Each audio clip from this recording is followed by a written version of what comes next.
Bom dia! Começando mais uma leitura hoje desse livro maravilhoso aqui, A Dieta da Mente, Dr. David Perlmutter, Descubra os assassinos silenciosos do seu cérebro. Então, eu vou colocar aqui os 15 minutinhos. A gente está agora entendendo, a gente está numa fase, no momento aqui, em que ele está falando sobre a BDNF, né? Ele trouxe ali o que é o conceito, o que é a BDNF, que é uma proteína chamada fator neurotrófico derivado do cérebro, e que ela desempenha um papel fundamental na criação de novos neurônios. Então, ele traz assim: as seguintes condições e comportamentos foram relacionados cientificamente a níveis reduzidos de BDNF. E daí ele traz Alzheimer, esquizofrenia, todas as coisas que a gente já falou no último episódio. E aí ele fala assim, ó, o gene que aciona o BDNF é ativado por uma série de hábitos pessoais que incluem exercícios físicos, restrição calórica, uma dieta cetogênica e o acréscimo de certos nutrientes, como a curcumina e o DHA.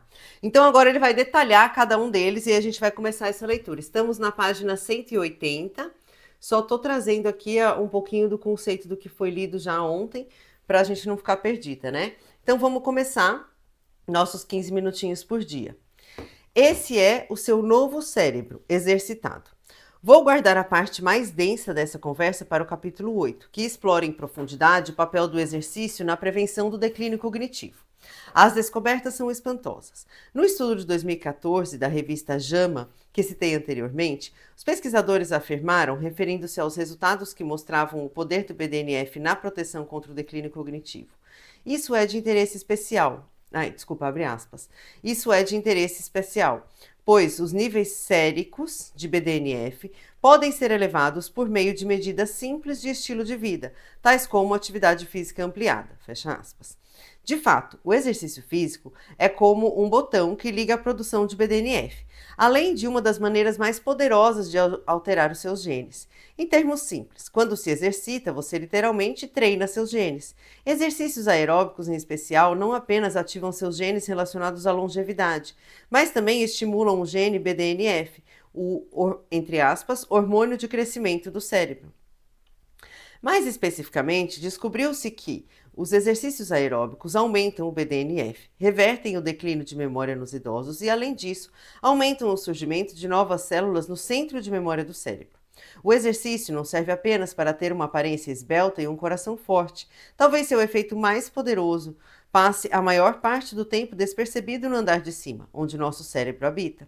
Basta dizer que a visão científica emergente da evolução humana e do papel da atividade física dá um novo sentido à expressão exercitar a memória, entre aspas.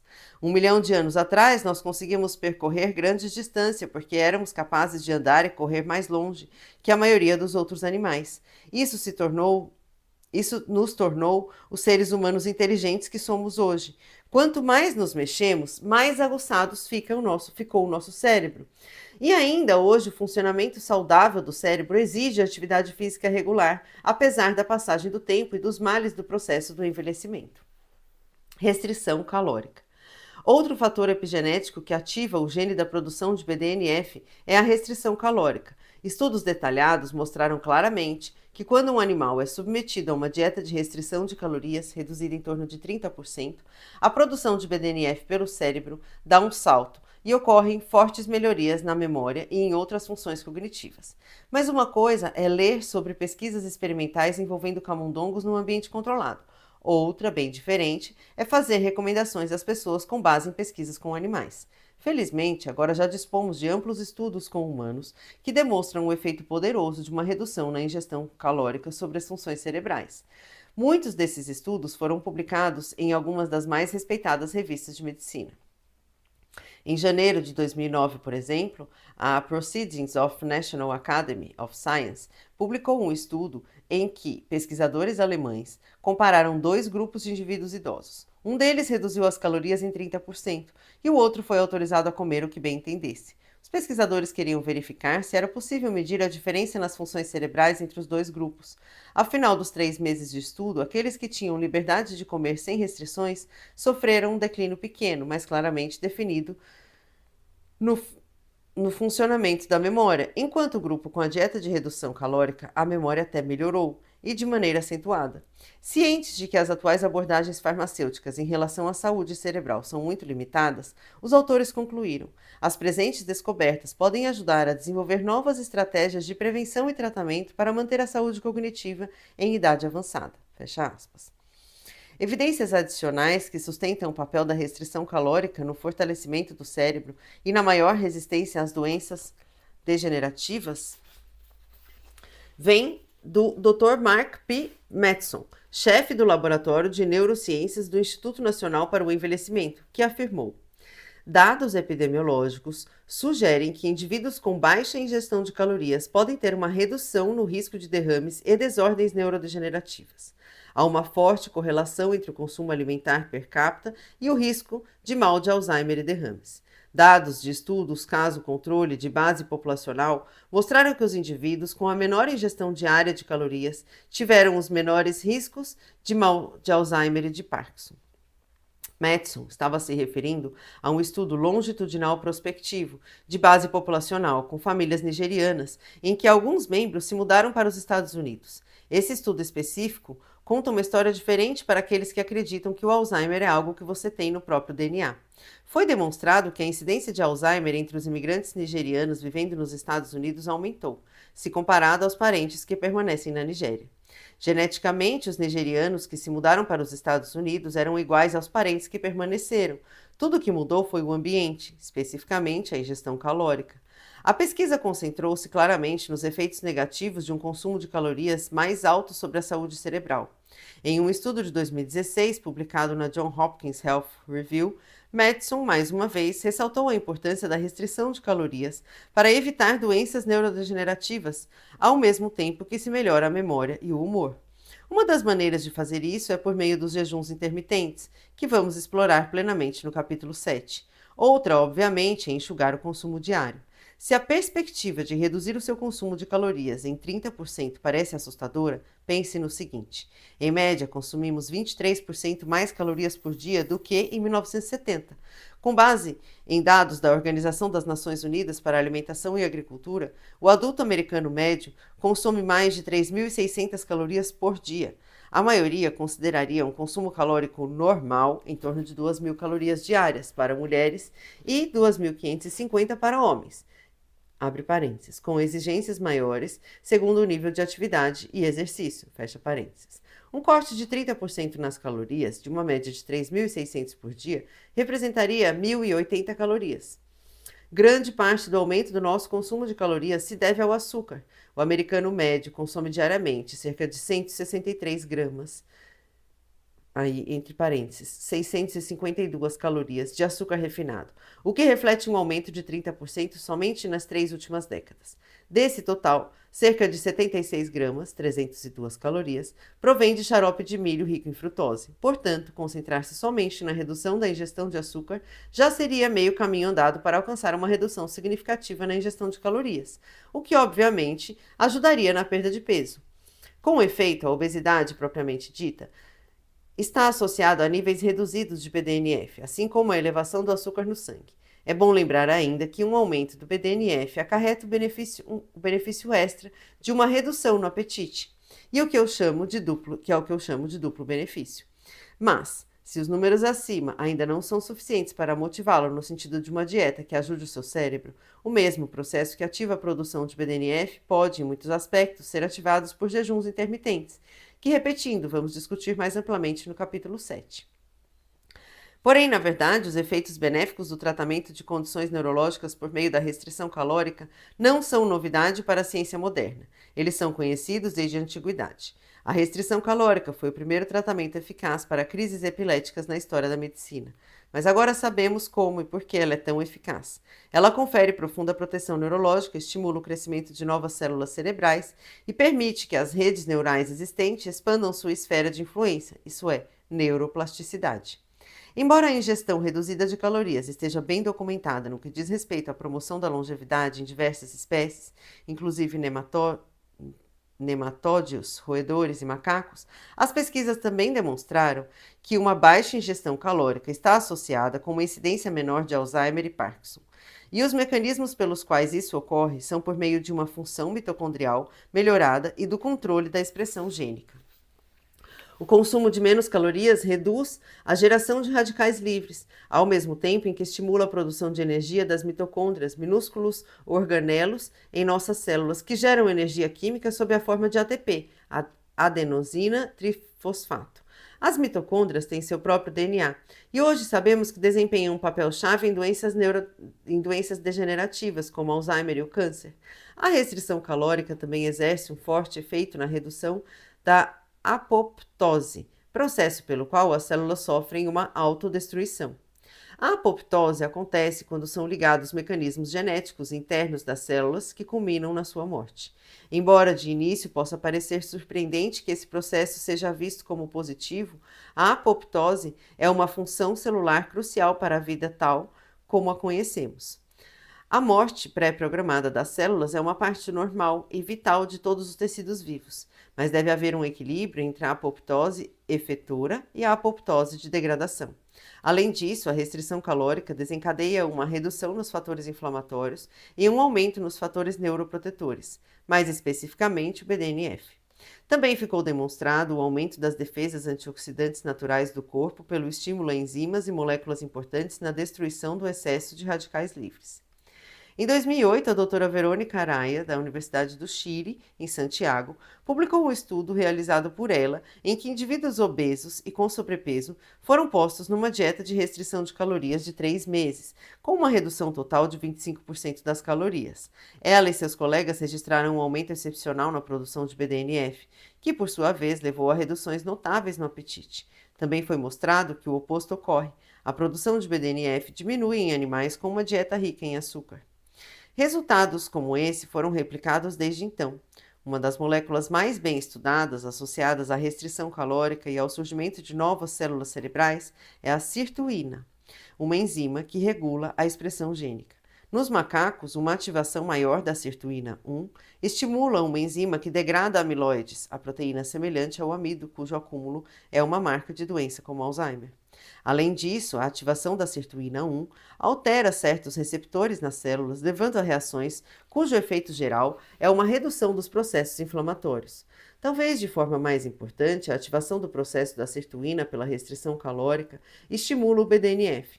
Não apenas as células tronco cerebrais aumentaram em número, mas a sua diferenciação em neurônios cerebrais é estimulada pelo BDNF, abre parênteses, uma vez mais em função da restrição calórica, fecha parênteses. É por essa razão que dizemos que o BDNF melhora o aprendizado e a memória. Agora ele vai entrar nos benefícios da dieta cetogênica. Então vamos lá. Embora a restrição calórica possa ativar esses diferentes processos que não apenas protegem o cérebro, mas estimulam o crescimento de novas redes neuronais, eles também podem ser ativados pelo consumo de gorduras especiais, chamadas cetonas. De longe, a gordura mais importante para a utilização de energia do cérebro é o beta-hidroxibutirato, beta-HBA. E vamos explorar essa gordura singular mais detalhadamente no próximo capítulo. É por isso que, na verdade, a chamada dieta cetogênica, entre aspas, tem sido um tratamento para a epilepsia desde o início dos anos de 1920 e agora está sendo reavaliada como poderosíssima opção terapêutica no tratamento de Parkinson, Alzheimer, ELA e até autismo. Também tem se mostrado promissora na perda de peso e no fim do diabetes tipo 2. Em modelos com camundongos, a dieta supera déficits de memória hipocampal e estende o tempo de vida saudável. Dê um Google no termo dieta cetogênica e aparecerão mais de 1 milhão de resultados. Entre 2015 e 2017, as buscas no Google pelo termo em inglês keto aumentaram 9 vezes. Mais estudos demonstrando o poder da dieta cetogênica datam de muito antes. Em um estudo de 2005, por exemplo, pacientes de Parkinson tiveram uma melhora notável em seus sintomas, comparável à de medicamentos e até de cirurgia cerebral, depois de adotar uma dieta cetogênica por apenas 28 dias. Especificamente, constatou-se que o consumo de gorduras cetogênicas, isso é, triglicérides de cadeia média ou óleo MCT, gera uma melhora significativa nas funções cognitivas dos pacientes de Alzheimer. O óleo de coco, do qual derivamos o MCT, é uma fonte rica de uma importante molécula precursora do beta-hidroxibutirato e uma abordagem eficiente para o tratamento do Alzheimer. Também se verificou que a dieta cetogênica reduz os amiloides no cérebro e aumenta no hipocampo um antioxidante protetor do cérebro natural do corpo, chamado glutationa. Além disso, estimula o crescimento das mitocôndrias, aumentando assim a eficiência metabólica. Dominic D'Agostino é pesquisador em neurociência, farmacologia molecular e fisiologia na Universidade do Sul da Flórida. Ele já escreveu muita coisa a respeito dos benefícios da dieta cetogênica e na minha entrevista para o canal Empowering Neurologist, ele afirmou: as pesquisas mostram que as cetonas são substratos de energia poderosos para o cérebro, protegendo-o ao melhorar as defesas antioxidantes e, ao mesmo tempo, suprimindo processos inflamatórios. Sem dúvida, é por isso que a cetose nutricional é algo em que as empresas farmacêuticas estão tentando replicar de forma agressiva. Também estudei bastante para compreender os benefícios cerebrais da cetose, um estado metabólico em que o organismo queima gordura para obter energia, criando cetonas nesse processo. Simplificando, nosso corpo está em estado de cetose quando está criando cetonas para obter combustível, em vez de depender da glicose. E o cérebro ama isso. Embora a ciência tradicionalmente tenha visto o fígado como a fonte principal de produção de cetona na fisiologia humana, hoje se reconhece que o cérebro também pode produzir cetonas em células especiais, chamadas astrócitos. Esses corpos cetônicos são profundamente neuroprotetores, reduzem a produção de radicais livres no cérebro, elevam a biogênese mitocondrial e estimulam a produção de antioxidantes ligados ao cérebro. Além disso, as cetonas bloqueiam o processo apoptótico, que ao contrário levaria à autodestruição das células cerebrais. Infelizmente, as cetonas sempre tiveram uma imagem ruim. Lembro-me durante a minha residência médica que certa vez uma enfermeira me acordou para tratar de um paciente em citoacidose diabética. Tá entre aspas, citoacidose diabética. Médicos, estudantes de medicina e residentes ficam com medo quando encaram o desafio de um paciente nesse estado. E com razão. Ele ocorre nos diabéticos tipo 1, dependentes de insulina, quando não há insulina disponível para metabolizar a glicose como combustível. O corpo se volta para a gordura, que produz essas cetonas em quantidades perigosamente elevadas, que se tornam tóxicas quando se acumulam no sangue. Ao mesmo tempo, há uma profunda perda de bicarbonato, e isso leva a uma redução significativa do pH, acidose. Como resultado, em geral, os pacientes perdem muita água devido aos níveis elevados de açúcar no sangue e surge uma emergência médica. Essa é uma condição extremamente rara e, repito, ela ocorre em diabéticos tipo 1 que não conseguem regular os seus níveis de insulina. Nossa fisiologia normal evoluiu para lidar com algum grau de cetonas no sangue. Na verdade, somos bastante singulares em meio a nossos camaradas do reino animal, possivelmente por causa do nosso cérebro, pesado em relação ao corpo, e a sua alta demanda de energia. Em descanso, 20% do nosso consumo de oxigênio cabem ao cérebro, que representa apenas 2% do corpo humano. Em termos evolutivos, a capacidade de usar cetonas como combustível quando se exauriu o açúcar do sangue e o glicogênio do fígado não está mais disponível, entre parênteses, durante um período de fome. Tornou-se obrigatória se quiséssemos sobreviver e continuar a caçar e coletar. A cetose mostrou-se um passo crucial na evolução humana, permitindo-nos resistir durante períodos de escassez alimentar. Citando Gary Taubes, na verdade, podemos definir essa cetose moderada como um estado normal do metabolismo humano, quando não estamos ingerindo os carboidratos que não existiam em nossas dietas durante 99,9% da história humana. Dessa forma, pode-se afirmar que a cetose não apenas é uma condição natural, mas até particularmente sadia. Há uma relação entre cetose e restrição calórica, e juntos os dois podem ser uma arma poderosa na melhoria da saúde cerebral. Quando se restringem calorias, entre parênteses, em especial carboidratos, e ao mesmo tempo se aumenta a ingestão de gordura, desencadeia-se a cetose e aumentam-se os níveis de cetona no sangue. Em 2012, quando pesquisadores da Universidade de Cincinnati atribuíram aleatoriamente a 23 idosos com comprometimento cognitivo leve dietas ou ricas ou muito pobres em carboidratos durante 6 semanas, registraram alterações notáveis no grupo pobre em carboidratos. Observaram não apenas melhoria no desempenho da memória verbal, mas também redução no peso, na circunferência da cintura, na glicemia de jejum e na insulina de jejum. Pois bem, eis o ponto importante. Abre aspas. Os níveis cetônicos estavam positivamente correlacionados ao desempenho da memória. Fecha aspas. Pesquisadores alemães, já em 2009, demonstraram em 50 indivíduos idosos saudáveis, com peso normal ou sobrepeso, que quando se restringem as calorias concomitantemente a um aumento de 20% na gordura alimentar, há um aumento mensurável das notas da memória verbal. Outro estudo pequeno, certo?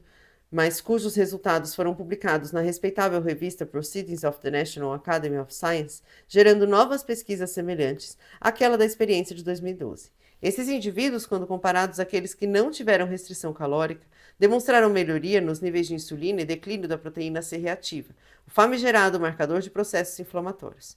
Como esperado, a maioria mais pronunciada ocorreu naqueles que seguiam mais estritamente a dieta imposta.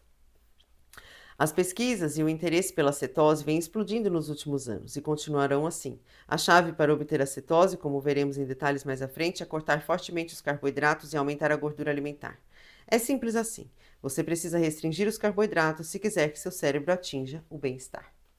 Certo. Eu vou parar por aqui, já deu nossos 15 minutos, estamos na página 188 e a gente volta amanhã, começando exatamente pela curcumina e o DHA, certo? Então é isso, meus amores. Beijo e até amanhã.